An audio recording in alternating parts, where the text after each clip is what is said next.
Good morning everyone. I am from TSM BA second year environment से। हम बात कर रहे हैं, हमारे कंटिन्यू जो टॉपिक चल रहा है हमारा role of media in creating environmental awareness के बारे में। हमारा 4th पॉइंट की हम बात कर रहे थे। हमने 3rd बात की थी मूवीज़ की, फिल्म्स जगत की भूमिका की। हम अपनी बात कर रहे हैं कंटिन्यू टॉपिक के अंतर्गत 4th पॉइंट में कि सूचना प्रौद्योगिकी की भूमिका, दैट मीन्स टेक्नोलॉजी। यहाँ बात कर रहे हैं हम इंटरनेट।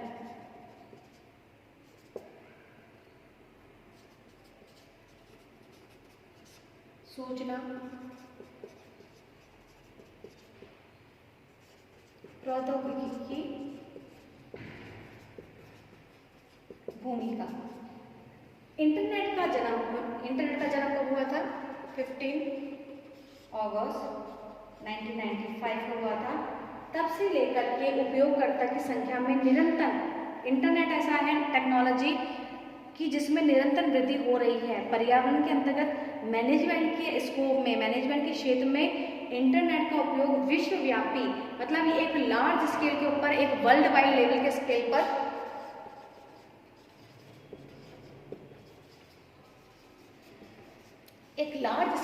विश्व क्षेत्र पर इसका उपयोग किया जा रहा है। विश्वव्यापी तथ्यात्मक जानकारी प्रदान करने के लिए दृष्टि से उपयोगी है।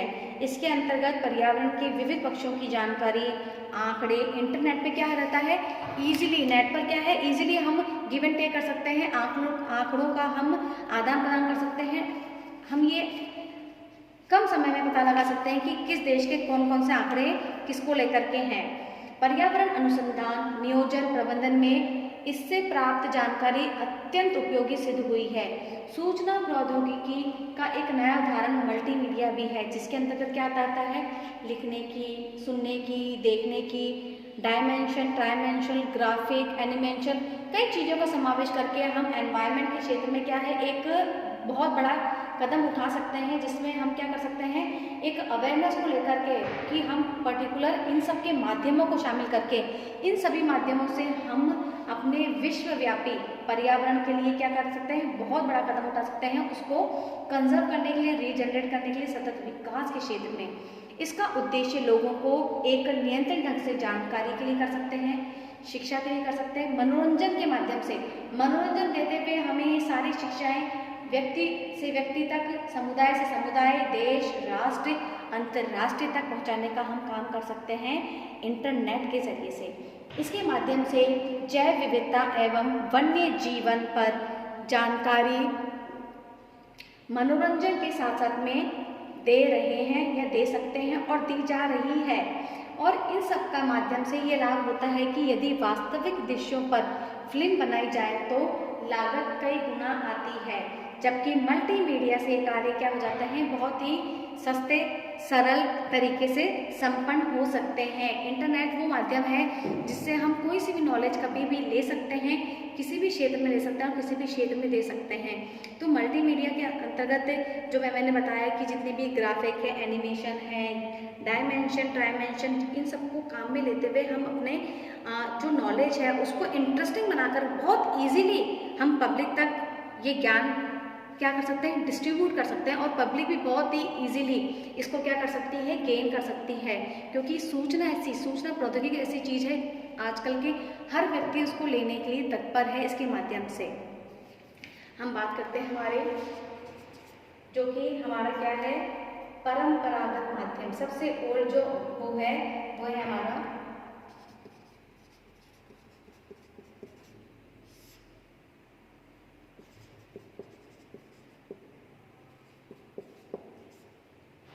परंपरागत माध्यमों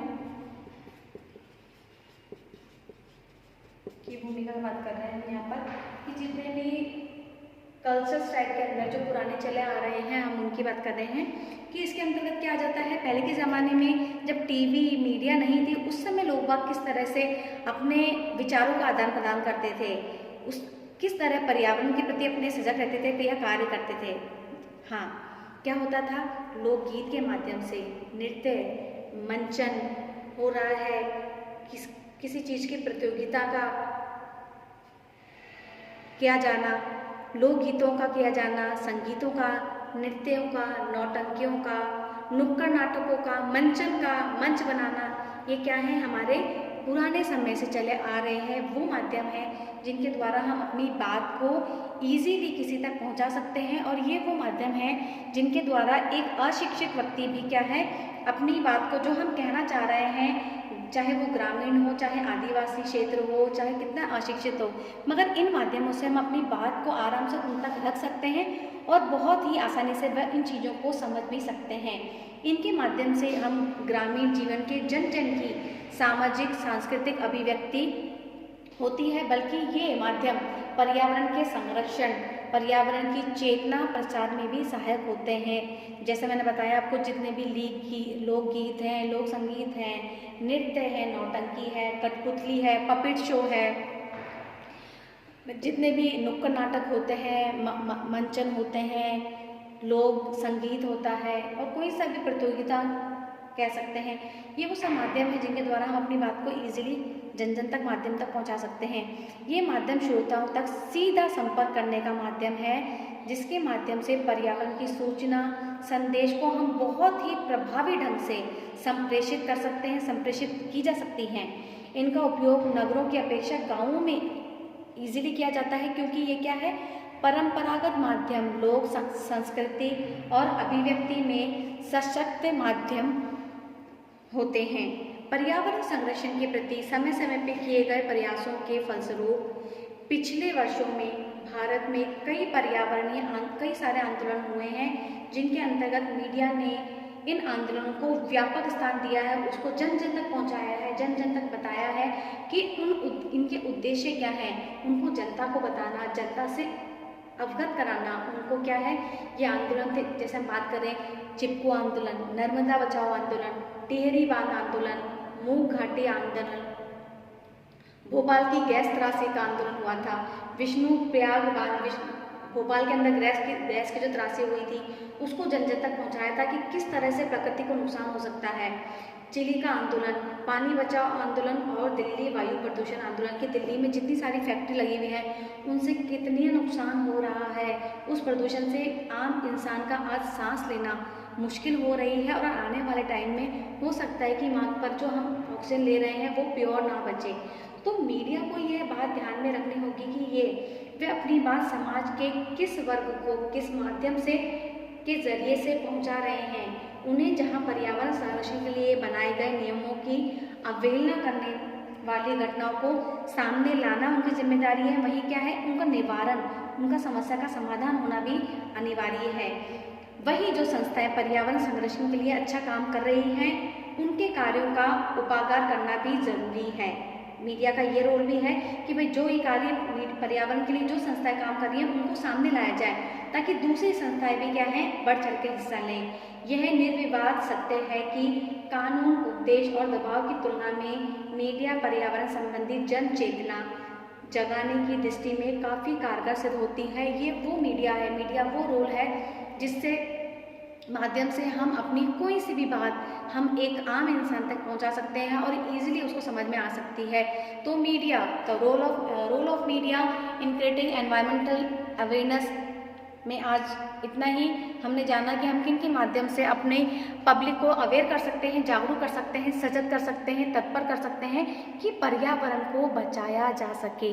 कि अभी भी देर नहीं हुई है कि हम किन माध्यमों के जरिए पर्यावरण को बचा सकते हैं, अपना रोल दे सकते हैं, अपनी भूमिका का समावेश कर सकते हैं इस प्राकृतिक पर्यावरण को बचाने के लिए, क्योंकि पर्यावरण को नष्ट हम नहीं कर सकते, हमारा कोई अधिकार नहीं है जिस चीज़ को हमने नहीं बनाया है उसको हम नष्ट करें। ये सर्वाधिक क्या है, ये पूर्णतः गलत है। पूर्णतः क्या होगा, ये गलत है जिसको हम अपना हस्तक्षेप अच्छे में, विकास में नहीं कर सकते हैं तो उसको डिग्रेड करने में भी नहीं कर सकते हैं। रोल ऑफ मीडिया में इतना ही। नेक्स्ट क्लास में मैं नेक्स्ट टॉपिक के साथ फिर मिलूंगी। जब तक के लिए टिल देन बाय।